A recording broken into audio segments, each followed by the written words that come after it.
Di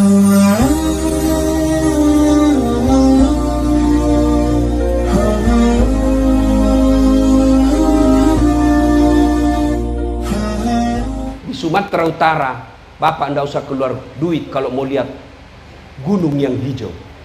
Keluar saja kau dari rumahmu, kau tengok itu gunung, wow, gratis. Apalagi? Hah? Orang Australia datang ke Bali hanya mau melihat sawah yang hijau, sawah yang menguning. Dia keluarkan duitnya sampai puluhan juta hanya mau melihat sawah yang hijau dan kuning. Orang Sumatera Utara tak payah kau pergi ke luar negeri, tak perlu keluar duitmu banyak, kau keluar naik motor, sawah berhamparan. Masya Allah, alam kita.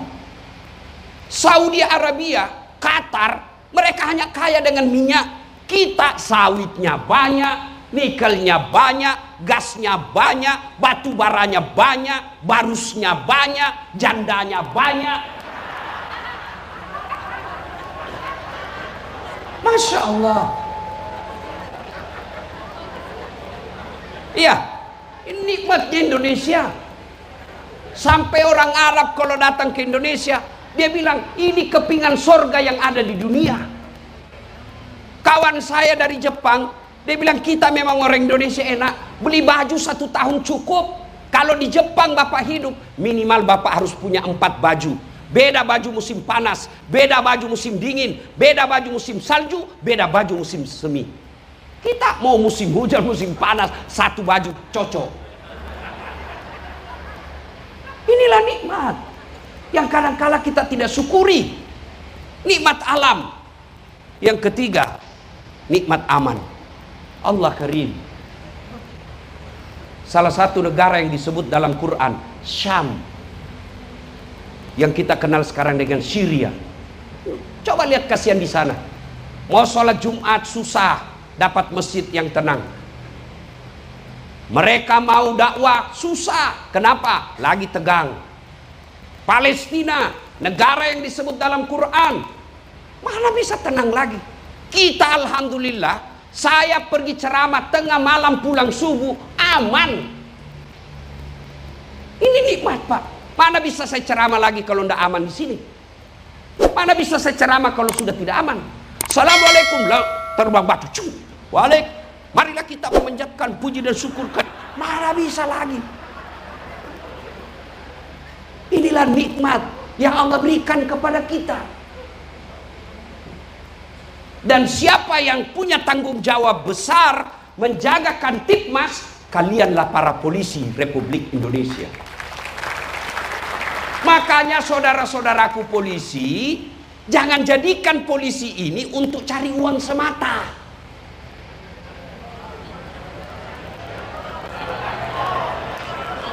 Kau yang tadi bilang gaspol toh? Alhamdulillah, polisi secara berjenjang dapat gaji, dapat tunjangan, dapat kenaikan pangkat. Tapi kalau Bapak kejar itu, Bapak rugi. Polisi 40 tahun, tapi di akhirat tidak dapat bagian. Tapi kalau Bapak niat, saya menjadi polisi supaya pilkada damai di Sumatera Utara, supaya orang bisa beribadah dengan baik, orang Nasrani bisa ke gereja, orang Islam bisa ke masjid, orang Hindu bisa ke wihara. Mereka saya jaga keamanannya supaya mereka beribadah, maka itu Bapak dapat pahala dunia sampai akhirat. Tapi kalau Bapak cari duit hanya di pangkat jabatan, Bapak duit dapat, tapi di akhirat, mana pahala saya 40 tahun jadi polisi? Kata malaikat, kau bohong. Kau kan dulu cari duit sama pangkat. Kau sudah dapat duit sama pangkatmu, ya tidak ada lagi pahalamu di dunia. Nikmati aja gajinya Pak. Pak, nikmati gajinya. Bagaimana caranya? Jangan setengah mati kau kumpul, siksak supaya bisa sekolah. Dapat lagi sekolah, kumpul lagi, dapat jabatan. Dapat jabatan, kumpul lagi, dapat sekolah lagi. Kapan kau nikmati uangmu?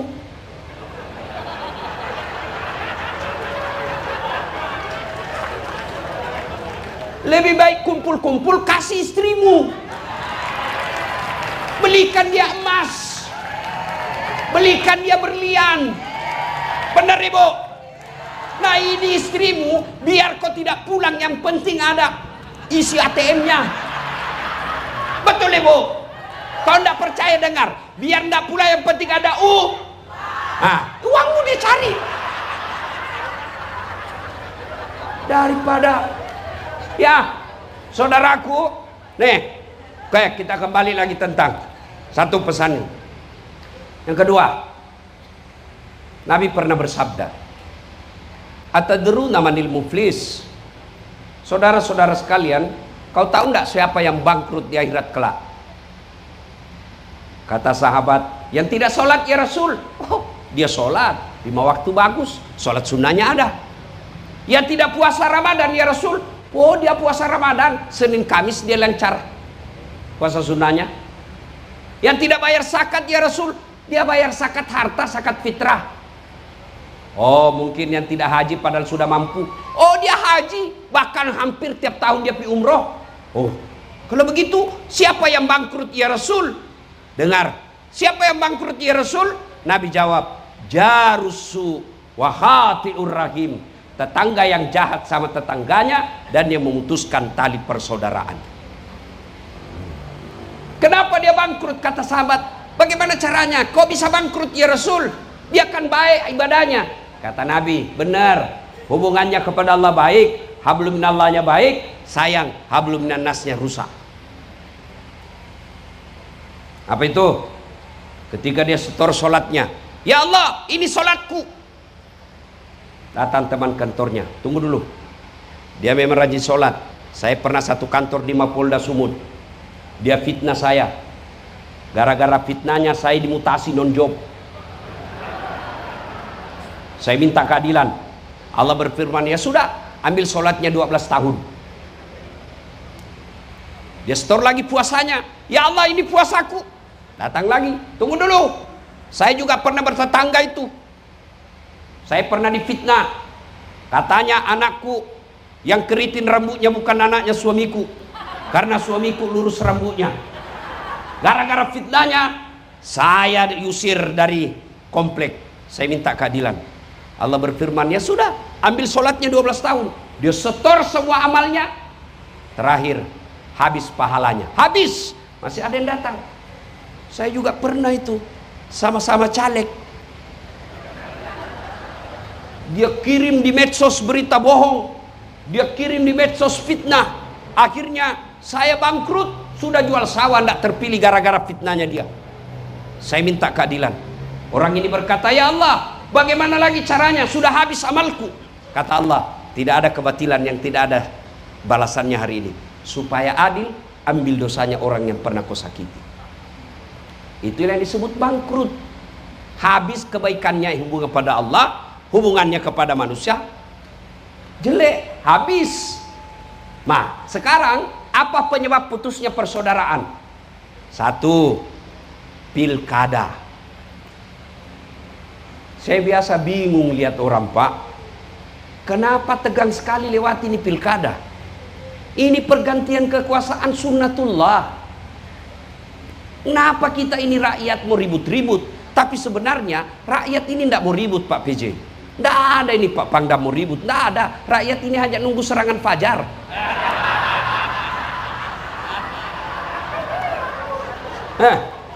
Saya yakin Bapak tidak ada yang terima serangan fajar di sini. Tapi saya curiga ada yang membantu menurunkan dan membagi-bagi serangan fajar. Yang membuat kadang-kala rusuh pilkada ini Pak, tim sukses.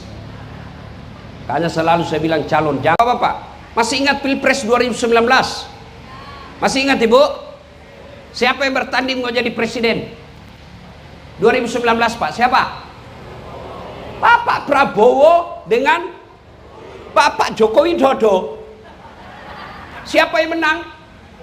Bapak Joko Widodo. Siapa menterinya? Prabowo. Mereka menghantam ketika debat. Satu paket. Kalian 2019 sampai sekarang masih baku musuh temanmu gara-gara beda pilpres. Itulah aslinya beleng-beleng. Pilkada dilewati santai. Nah biar kau jadi pejabat, kau dapat jabatanmu, kau pakai Garuda, kau pakai tongkat komando, kau pakai ajudan, kau pakai rumah dinas. Tapi kalau kau tidak bermartabat, tidak punya akhlak, kalian akan hina.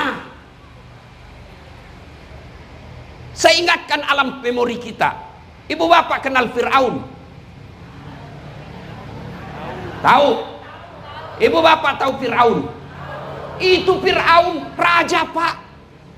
Pasukannya aja tidak ada yang berani lihat matanya Fir'aun. Kekayaannya sampai sekarang masih dicari di Mesir.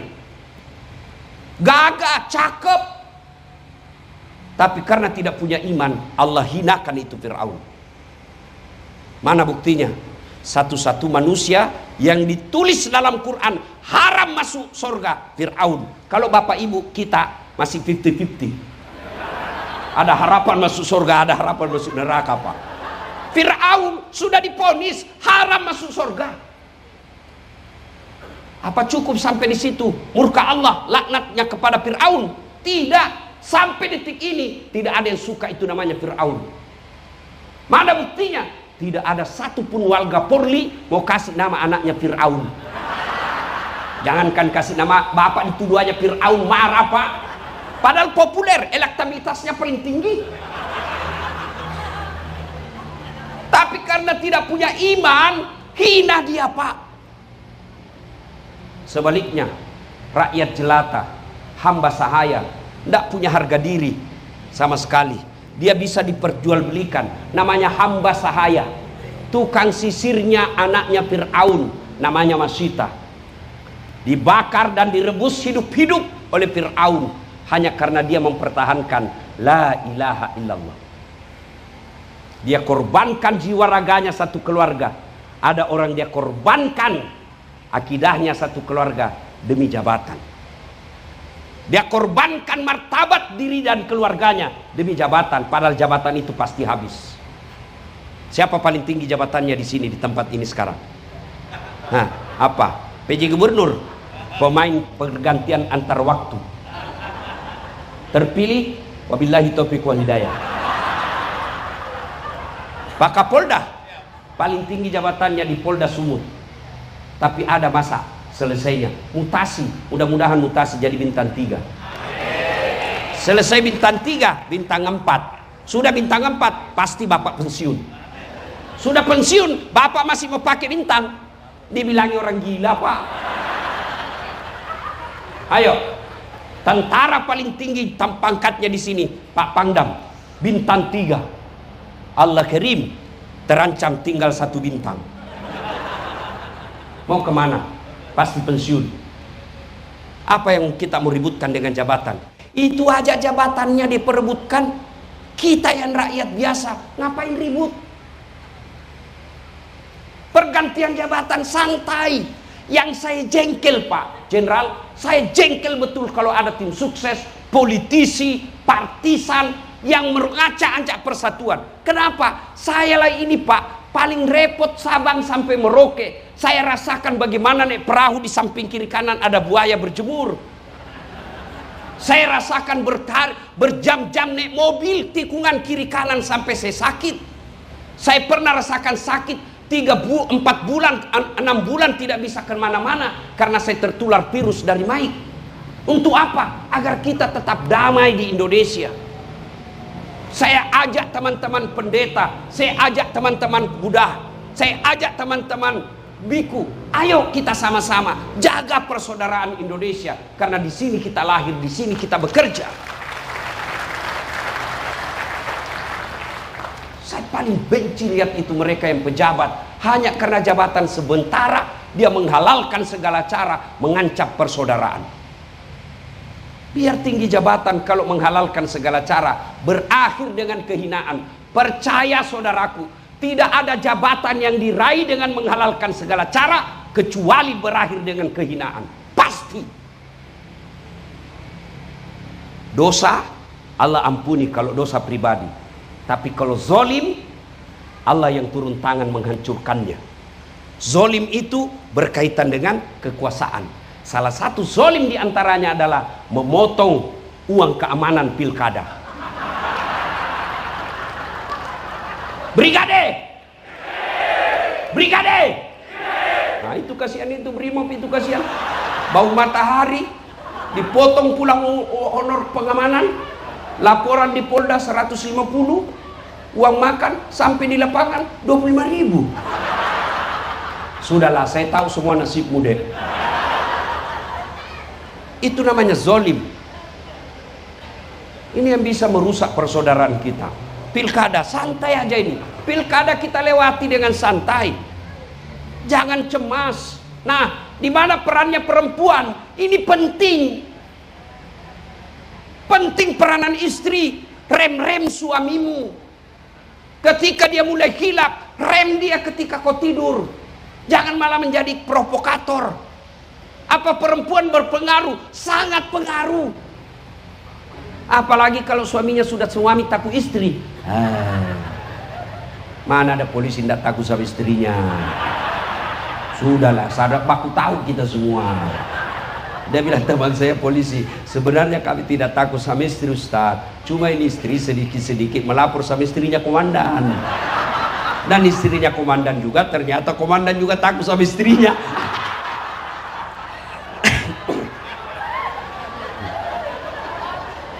Ini orang Sumatera Utara kan terkenal besar suaranya kan. Orang Batak sama orang Sulawesi, orang Bugis juga besar suaranya. Cuma bedanya orang Batak takut sama istrinya. Makanya disebut ada polisi toba. Ya? Iya toh? Nah, kalau orang Bugis tidak ada yang takut sama istrinya. Cuma istrinya lebih berani. Oke, Bu. Di situ jihadnya Ibu. Mengerahkan suami. Suami sudah pangkat jabatan ada, tapi mendorong lagi tim suksesnya Pak. Ibu lah yang harus ingatkan, Pak, dunia sementara. Apalagi tidak puasnya Bapak nih. Bapak sudah punya pangkat segini. Dari semua Indonesia hanya sedikit yang Allah pilih. Saya tadi bisik-bisik Pak Jenderal, Pak Kapolda. 94, Masya Allah, cepat. Yang sambutan 93. Senior, tapi aku boleh buat, itulah hidup. Makanya dalam rukun iman ada disebut qada dan qadar, yaitu takdir baik dan takdir buruk. Takdir baik dapat promosi, takdir buruk non job. Jangan cuma mau baiknya saja.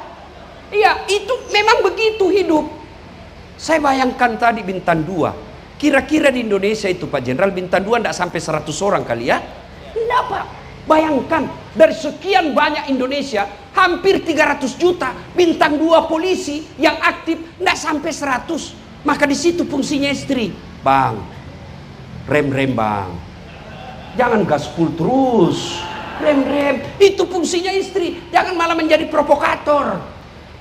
Pakai kosikat di situ.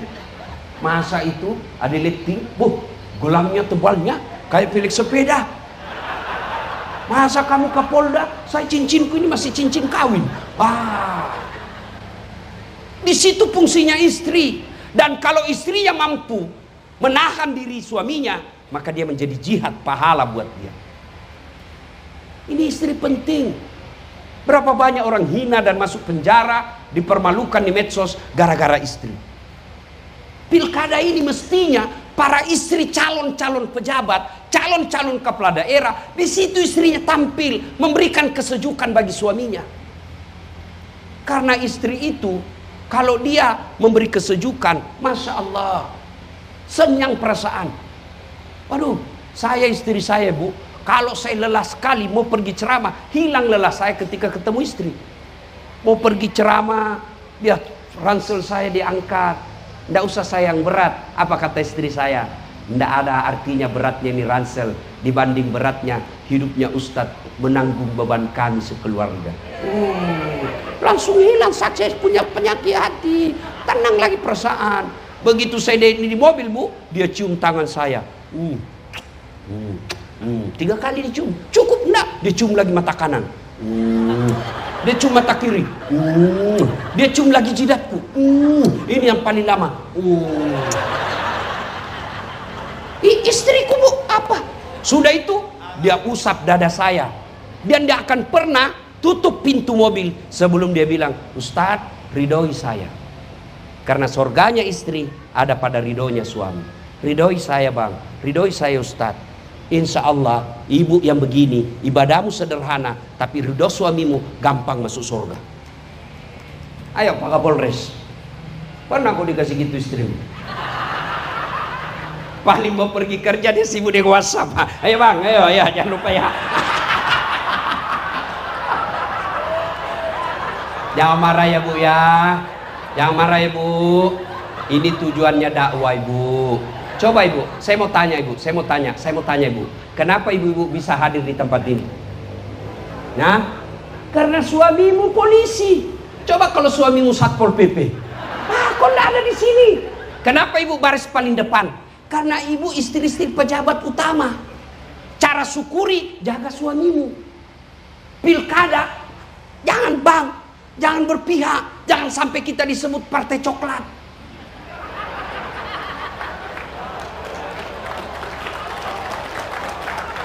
Pak Jenderal, saya marah sekali Pak kalau ada orang hina polisi. Padahal saya lah paling sering gaspol sama polisi. Coba, mana ada ustadz yang berani maki-maki jenderal di depannya? Hanya ada saat latih Pak. Kenapa? Karena saya mau ajak para polisi masuk surga. Karena saya bisa dakwah dengan aman karena jasa-jasanya polisi. Maka ibu jaga suami bu. Caranya ingatkan rem. Ibu suamimu Kapolres, ibu bisa jadi Kapolres Tabes. Masya Allah.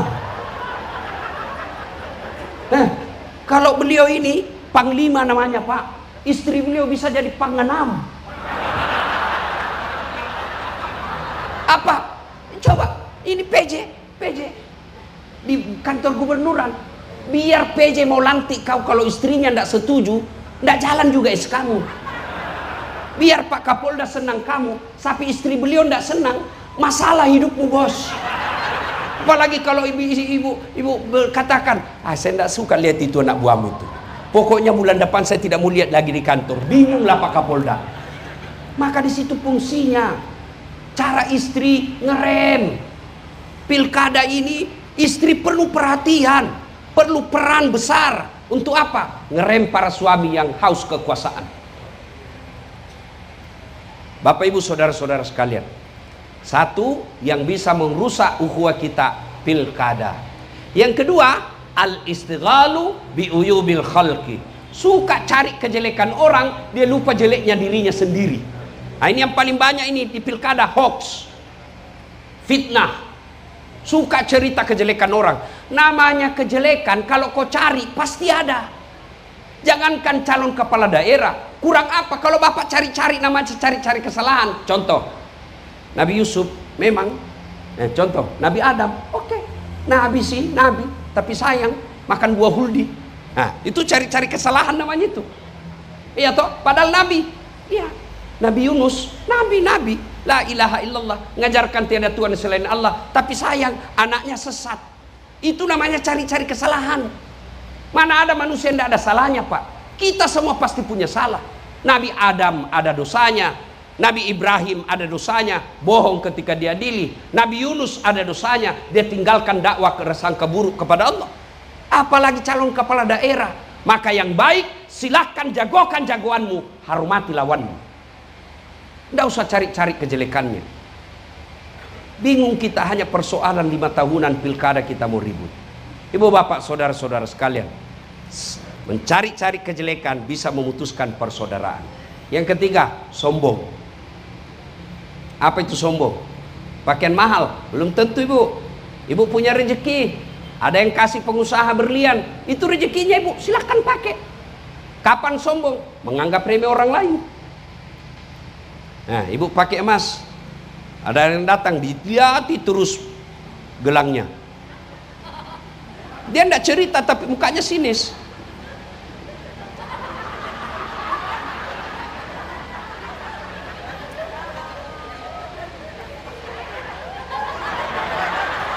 Apa? Palsu. Kok tahu? Itu berbekas di tangannya. Itu baru sombong, nganggap remeh orang lain. Para kombes, bapak pakai krokodil, baju buaya, itu rezekinya bapak, silahkan. Katanya kalau asli kepalanya menghadap keluar, kalau palsu menghadap ke dalam, buaya darat ya pak. Harga 3-4 juta, pakai pak, rezekinya bapak. Kapan bapak sombong, menganggap remeh baju orang lain? Kau tahu ini 4 juta ini, kamu nggak bisa kau beli, sombong.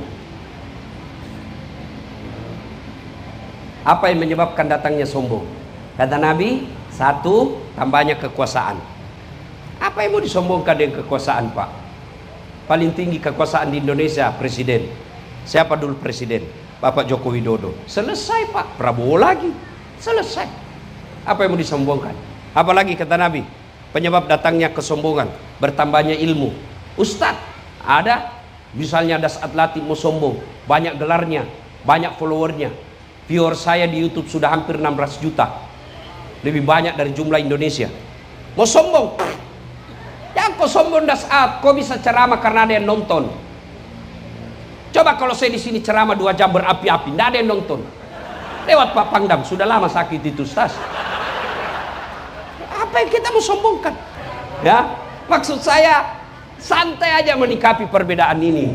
Sholat aja berbeda-beda boleh. Coba ibu, kalau orang sholat ibu coba lihat, Allahu Akbar. Nah, meletakkan telapak tangan setelah takbiratul ihram, berbeda pendapat ulama. 1 di atas dada begini. Ya, Allahu Akbar. Pendapat ulama kedua antara dada dengan pusat. Pendapat ketiga, Allahu Akbar di atas pusat, pas di atas pusat. Pendapat keempat, Allahu Akbar di bawah pusat.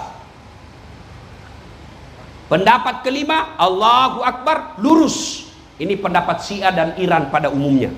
Begini. Mau begini silakan. Yang bikin repot kalau kau tidak mau terima orang yang begini. Orang begini kok. Batal sholatmu. Mau begini silakan, mau begini silakan, mau begini silakan, mau begini juga silakan. Kalau boleh semua Ustaz, yang mana tidak boleh? Kalau kau pakai semua. Allahu Akbar. Ini pilkada main 3 kaki. Bapak Ibu saudara-saudara sekalian, banyak yang ingin kita sampaikan tapi waktu yang terbatas. Saudaraku masyarakat Sumatera Utara, percayalah, kalau Sumatera Utara ribut, bukan orang di Sulawesi Selatan yang merasakan dampaknya, tapi orang Sumatera Utara lah itu. Maka kita, apapun profesi dan pekerjaan kita, wajib mengambil bagian untuk menjaga pilkada damai. Inilah dalam bahasa Qur'annya, fastabiqul khairat, berlomba-lomba dalam mengambil kebaikan. Polisi mengamankan Kamtibmas, didukung oleh tentara. Kemudian ASN harus netral.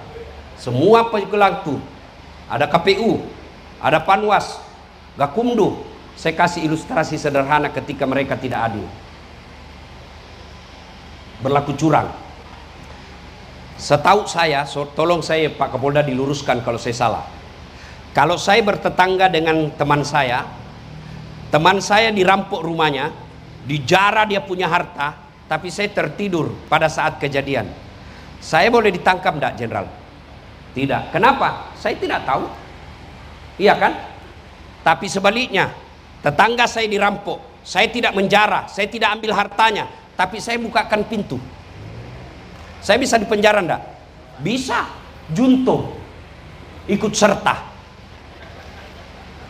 Panwas, KPU, Gakumdu, kalau tidak berlaku jurdil, jujur dan adil, Bapak boleh menang mainkan hukum di dunia, tapi nanti di akhirat dicari Bapak dah sama malaikat. Mana ini orang yang tidak curang? Oh ini kamu, sini kau. Ini kalau Bapak masih percaya bakal mati. Kalau Bapak sudah tidak percaya ada hari akhirat, hari perhitungan, ya sudahlah, lakukan apa saja yang kamu lakukan. Pada akhirnya, selesai dengar ceramah ini, 2 sikap kita. 1, wah benar itu kata Ustadz tadi. Rasa-rasanya saya kena itu tadi Ustaz. Sudahlah, saya akan memperbaiki diri. Alhamdulillah, percaya Bapak masih punya iman di hati, pelihara dengan baik. Inilah yang Allah sindir dalam sebut dalam Quran, innamal mu'minuna alladzina isa sukirallah wajilat qulubuhum wa idza tuliyat alaihim ayatuhum sadathum iman. Selesai dengar dakwah, bertambah imannya. Ini choice kedua. Selesai dengar dakwah, dia bilang, pandai juga itu Ustaz cerita. Malah dia datangi Pak Kapolda, Jenderal, nggak usah lagi panggil itu Pak Ustaz, nggak enak Pak, gaspol terus sama kita Pak. Sudahlah, nggak usah dengar ceramahnya lagi. Ini golongan kedua yang Allah sindir dalam Quran, wa thawaun alaihim a'anzartahum am lam tunzirhum la yu'minun. Kau sampaikan ayat Allah atau tidak, sama saja mereka tidak akan beriman. Bahkan mereka, kata Al-Quran, mereka lebih hina dari binatang. Bapak-bapak tahu binatang? Salah satu binatang itu namanya kambing. Pak Pangdam, kakak saya di kampung jual beli kambing. Itu kalau ada kambingnya nakal, dia bilang sama penjaganya, bawa ke pasar jual. Sampai di pasar tidak ada yang beli, kasih pulang, potong. Satu RT bisa makan.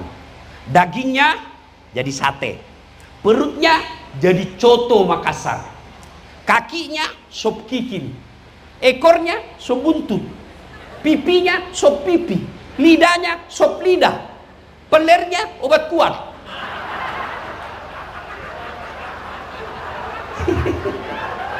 Iya toh? Iya. Kambing nakal, jual. Tidak ada yang beli, potong, kita nikmati sama-sama. Tapi kalau ada aparat pelaksana pemilu tidak baik akhlaknya, mau diapa? Jual, siapa yang mau beli? Masuk penjara pun masih makan uang. Dipotong, siapa yang mau makan?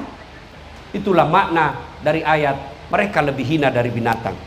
Pak Kapolda tidak mau masyarakat Sumatera Utara mencap diri lebih hina dari binatang, maka diundanglah Dasat Latif datang ke tempat ini untuk menggugah kita semua. Bukan berarti saya yang paling cerdas di sini. Ada ketua majelis ulama di sini, ada para guru di sini. Bukan berarti saya yang paling alim, paling cerdas dan paling bersih. Hanya karena pertimbangan semata-mata paling banyak followernya. Mudah-mudahan ada manfaat. Lebih dan kurangnya mohon dimaafkan. Tadi semua yang sambutan berpantun, saya pun ingin berpantun. Lu bilang cakep ya. Dari mana datangnya cinta? Dari Facebook turun ke WA. Dari mana datangnya kecewa? Setelah ketemu ternyata berbeda. Lebat batang padi jerami, padi dipanen di pagi hari. Niat hati berpoligami, apa daya takut istri. Burung cendrawasih terbang tinggi, mencari makan di pagi hari. Bukan kami takut istri, cuma istri lebih berani. Demikian, usikum wa nafsi bitaqwallah fastabiqul khairat. Terima kasih Pak Kapolda. Saya dapat informasi dari anak buah Bapak yang bertekad betul sampai harus menyesuaikan waktu detik-detik terakhir ini, karena besok sudah minggu tenang, hanya malam ini saya bisa hadir. Maka beliau katakan, oke, malam itu juga. Padahal sebelumnya jauh hari diminta, tapi saya ini laki-laki jarum super, jarang di rumah suka pergi. Tapi bukan Ji Samsu, janji manis nyatanya palsu. Terima kasih Pak Jenderal. Mudah-mudahan bapak-bapak yang hadir di tempat ini, Allah mudahkan karirnya, Allah murahkan rezekinya semua. Selamatkan kita berkumpul lagi di akhirat bersama Rasulullah, minum di telaga Al-Kausar. Ibu-ibu, mohon maaf jika ada kata yang tidak enak. Ketahuilah itulah cara saya mencintai ibu-ibu. Demikian, mudah-mudahan ada manfaat. Lebih dan kurangnya mohon dimaafkan. Usikum wa nafsi bitaqwallah. Sebelum kita akhiri, mari kita berdoa. kita awali dengan mengirimkan suratul Fatihah kepada Rasulullah Muhammad SAW. Khasiat dan keutamaannya kita ikhlaskan. Mudah-mudahan bapak-bapak polisi, ibu-ibu poluan yang mengantar TPS besok mulai bekerja ke seluruh pelosok Provinsi Sumatera Utara dilindungi dalam perjalanan, disehatkan dalam perjalanan, dan dijadikan pekerjaannya amal jariah. Ila hadratin Nabi Mustafa Muhammad sallallahu alaihi wasallam. Al-Fatihah.